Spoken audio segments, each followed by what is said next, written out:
Let's tar and feather Evil Joe. Good day to you. I am so glad to be with you again. When Joseph brought home the plates on September the 23rd, 1827, how joyful and thankful we were. We now had the truth verified, that Joseph had the record, and we rejoiced in the goodness of the Lord. God had strengthened Joseph to stop his attackers and bring the plates safely home. However, the attacks and the opposition continued from the end of September to December, as you will see in this installment of my son Joseph's story. These were days of trial for Joseph and for our whole family. Our house was searched all around, and our fields and wheat stacks were searched. The mob was around our home nearly every night, and we had to keep watch for the enemy. One afternoon, Joseph came in from working with his father, and he put on his great coat and left the house. At this time, I was working upstairs, preparing some oilcloths for painting. When Joseph returned, he asked me to come downstairs. I didn't think I could leave my work just then, but his request was so urgent, I finally decided to go down and see what he wanted. He handed me the breastplate that he had told us about. It was wrapped in a thin muslin cloth, so thin that I could see the glistening metal and ascertain its proportions. It was concave on one side and convex on the other, and long enough to fit a man of extraordinary size from his neck to his stomach. It had 2 shoulder straps and 2 hip straps to fasten to the body. It was worth at least $500. Joseph placed it in the chest along with the plates. One day, Joseph rushed into the house and asked me if a company of men had been by in his absence. I told him that no one had come. He said that a mob would be there that night, if not before, to search for the record, and that he must immediately move the plates and the breastplate. Joseph decided to place them under the stones of the hearth. With the help of a trusted neighbor, Joseph carefully and speedily removed part of the hearthstones and made a place large enough to deposit them. The hearth was scarcely intact when armed men came rushing our house. Joseph enlisted every male in the home, from his father down to Don Carlos, to rush out of the house simultaneously at his call to arms to charge the enemy, as if commanding a great force of men. The ruse worked. The mob thought the house was heavily guarded and fled into the woods. Joseph had learned of this strategy from his grandfather Mack, who had used it in the Revolutionary War. Shortly after this happened, Samuel Lawrence came to our home with Mr. Beeman, a diviner or a rodman. Joseph took them into the west room or sitting room where the plates and the breastplate were hidden. They asked to see the plates. They tried to bargain with Joseph, but he would not do so. Mr. Beeman took out his rods, and they pointed down to the hearth where the plates were hidden. He exclaimed that he had found them. I don't know what happened. The next thing I knew, the men left the house empty-handed. A miracle had truly happened. Joseph received a revelation that the mob was approaching.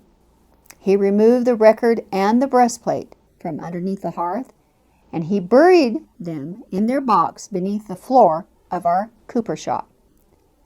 Then again he received a revelation that he should move them. Joseph took the plates and the breastplate out of the box. He wrapped them in clothing and hid them under a large quantity of flax in the loft of the cooper shop. Then he tore up the floor, nailed the box shut, and replaced the floor over the empty box.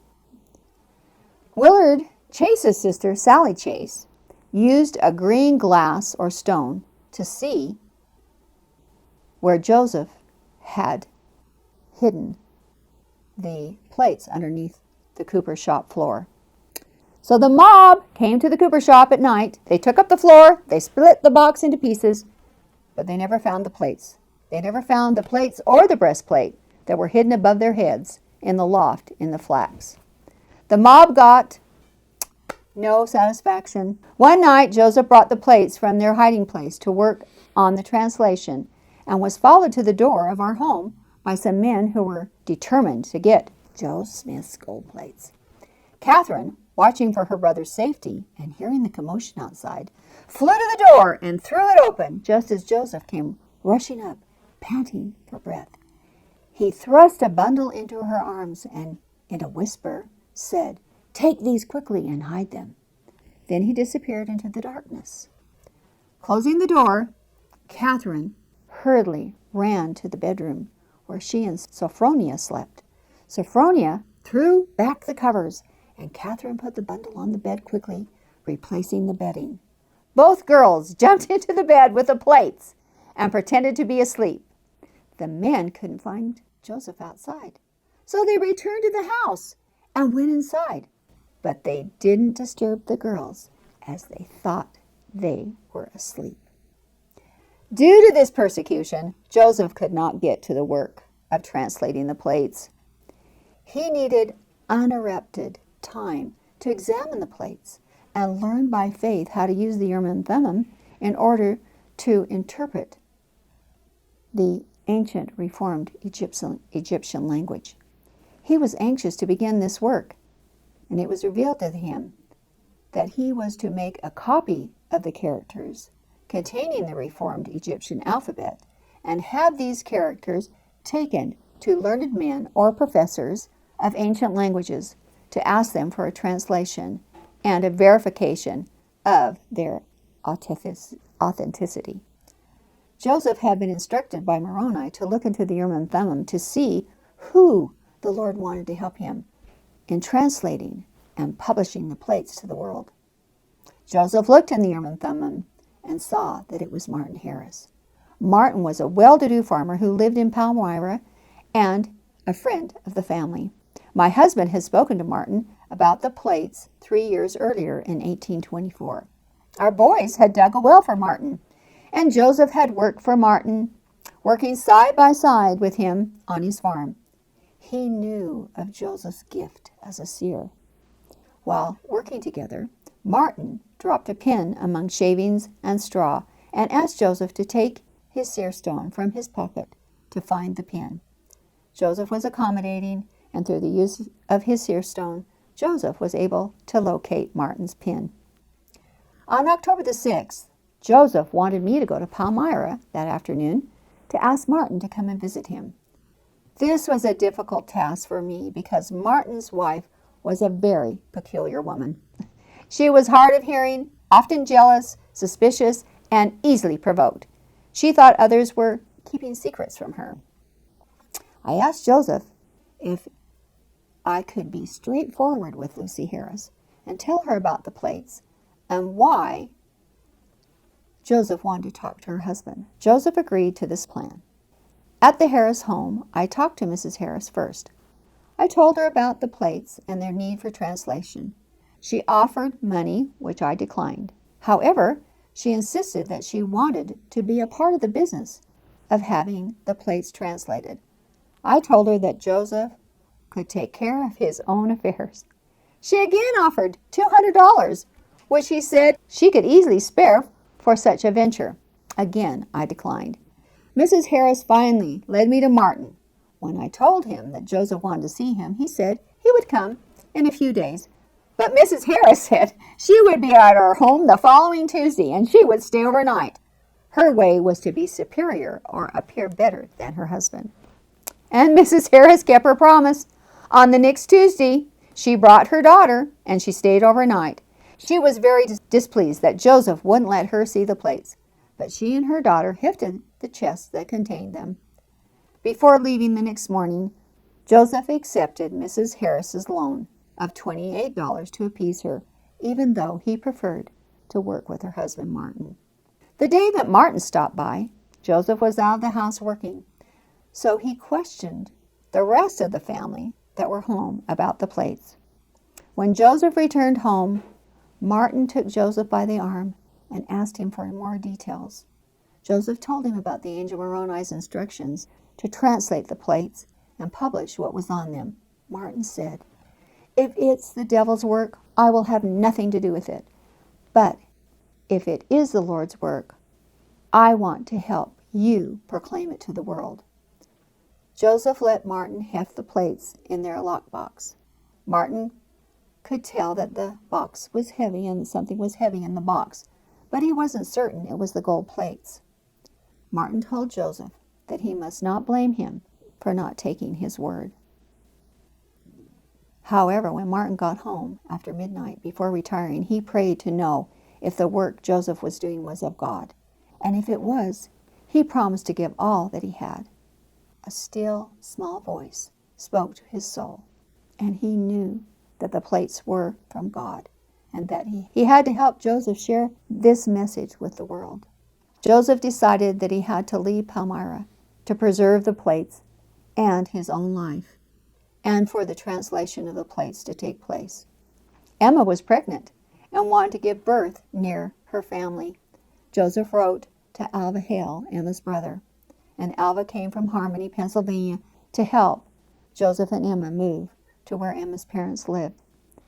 In Palmyra, the excitement over the plates had become such that some had threatened to mob Joseph and tar and feather him. The mob was determined that Joseph would never leave Palmyra until he showed them the plates, and they had taken them from him. Most likely, they would kill him if necessary to accomplish their goal. It was unsafe for Joseph to remain in the area. When it became generally known that Joseph was moving to Pennsylvania, a mob of 50 men went to Dr. McEntry, our family doctor, and asked him to command their company, stating that their objective was to follow Joe Smith and take his gold Bible away from him. Dr. McEntry told them they must be a pack of devilish fools. He refused their offer. He told them to go home and mind their own business. A quarrel started among the men as to who should be the captain of the mob, and it broke up their expedition.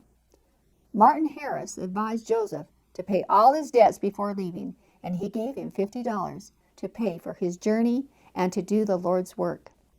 Martin told Joseph that he thought that he should leave town a day or two earlier than he had said to throw off those who wanted to stop him from leaving. Martin helped in the preparations for the journey. They placed the chest with the plates and breastplate, nailed shut in a barrel of beans, only 1/3 full. Martin told Alva of what was going on in Palmyra, and he advised both Alva and Joseph to cut a short, heavy stick to use as a club in case they needed to defend themselves. It was understood that they were to leave on Monday, but they left Saturday night, and this was the first part of December 1827. Shortly after beginning their journey, they were stopped by an officer with a search warrant. The officer flattered himself with the idea that he would surely obtain the plates. However, his search produced nothing, and the three travelers were allowed to continue, only to be stopped a short time later by another officer. They all had to endure another unsuccessful search to find the plates, and were allowed to continue on their journey. And after a week, they arrived at Emma's parents without further incident. Oh, we missed Joseph and Emma terribly and wondered how they were doing. We prayed that they would have peace and Joseph would be able to translate the plates. In our next installment, we will find out if Joseph and Emma had peace and rest, and if the translation of the plates took place. Until then, until we meet again, may God bless you in your search for truth.